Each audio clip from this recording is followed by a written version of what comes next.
KPFT, this is Wide Open Spaces, and today in the studio, longtime regular in the Houston folk scene, started playing in town in the early 60s, has been at it ever since. He's playing at Anderson Fair this Friday night. Mr. Don Sanders, welcome back to KPFT. How are you? Thank you. I'm doing well, I think, for doing as best I can.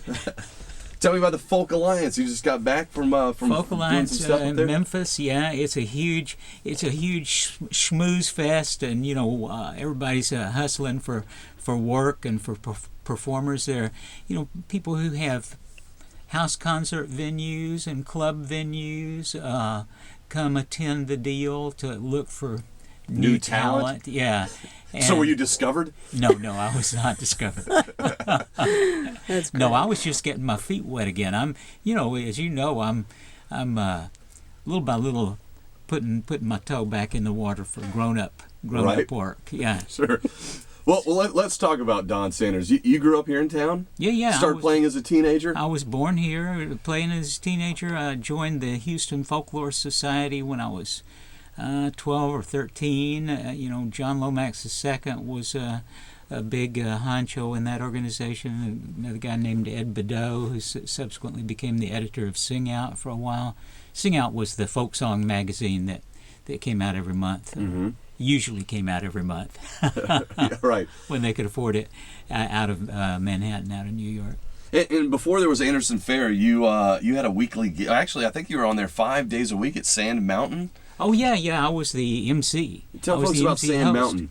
Sand Mountain was a lovely place over here on Richmond. It's no longer, they dozed Sure. it. I can't remember what, it's next to some club that's still there. And was an old house, large old house. Upstairs there was a room that the performers could stay in or could rent.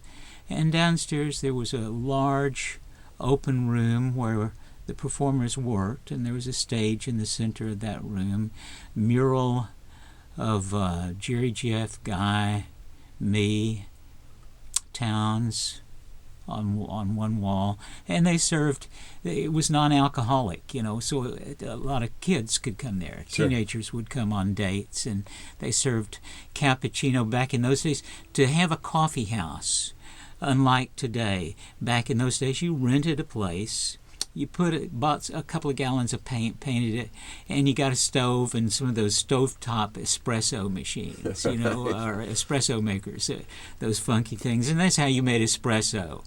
And they created all these silly little sweet drinks with what do you call it, grenadine from pomegranate juice, Sure. and so kids still, I call them kids, people, grown-ups come up to me and tell me how they used to come see me when they were dating. Right. That's great. And so did you get to live there rent-free because you were there 5 nights a week? I think so. I think I lived there for a while above Sand Mountain. So did Towns for a while. We kind of traded that space. Okay. Yeah. Did he leave his dirty underwear on the floor all the time? No, not that I know of. Or I never found any, thank God. You probably didn't wear any. Yeah. Hey. We're in the studio with Don Sanders getting ready for a big show this Friday night over at Anderson Fair. I know that you spent a little time in Spain in the late 60s, and you picked up some interesting techniques for storytelling there. Is that about right? Right. How did you find out? Where did I put this up? I'm good. God, this is wild. Yeah, long story. Please, that's what we're here for. Towns, when he got his first contract, bought a camper truck, a cab-over camper, those old kind of camper trucks to travel in. He got tired of doing that, and he sold it to me in 68, something like that, 68, 69. And I traveled around in it for a while, and then we painted it up and sold that truck and used the proceeds, a couple of $1,000, to move to Spain. And we thought we were going to stay for a year. Well, so you went with Towns to Spain? No, he stayed behind. A friend okay. named Chemo, yeah.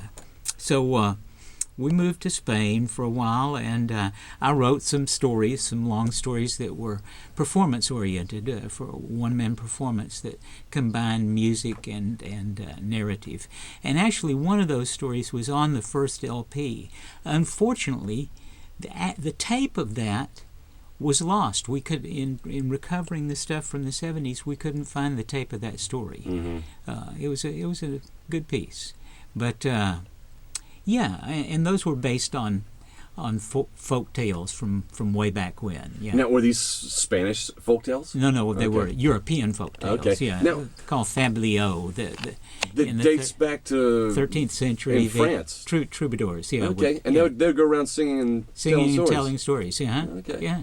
Very nice. Yeah. And so you picked up that knowledge and you brought it back to the States, and I think pretty much right back to the time you got into Houston, you met Don Gardner and Larry Lee. Yeah, the founders of KPFT. Yeah. And tell us a little bit about that history and how you ended up becoming a DJ here. I'm unclear on how we came together. I think it may have been through the attorney Ed Millette that we were introduced to each other. But Don Gardner had left a job at the Chronicle as a sports writer, and Larry Lee was an AP reporter who had left his job, and they decided to start this radio Pacifica station. And we, somehow I got into the orbit and did a number of benefits. I think at first we were considering putting the station in the basement of where Magnolia Brewery is. It was in a loft downtown. Uh-huh.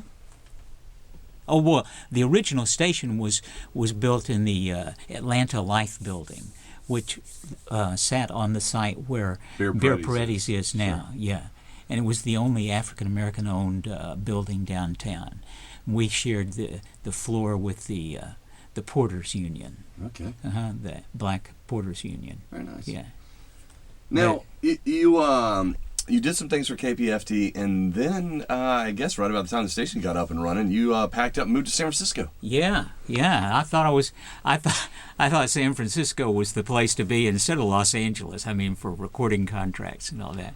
And essentially, I had a real rough time out there because as we were talking before we went on the air, I was competing with acts like Boz Scaggs and Commander Cody. And now, you said that you guys were kind of on the fringe. Explain that, because I guess they didn't have contracts yet. No, right. Boz had left Steve Miller Band, and he was playing Catch as Catch Can, but he cut a beautiful figure. I mean, he was fashionable, and you knew when he walked into a room. Right. Don Sanders live in the KPFT studio playing. We're going to talk more about San Francisco in a minute, but why don't you play us a song? And you're going to be over at Anderson Fair this Friday night, and it is a solo acoustic show, and that starts at... Well, doors open at 8-something, and music starts 9-ish. All right. It always starts later than I want it to. Right. We'll talk to Tim about that.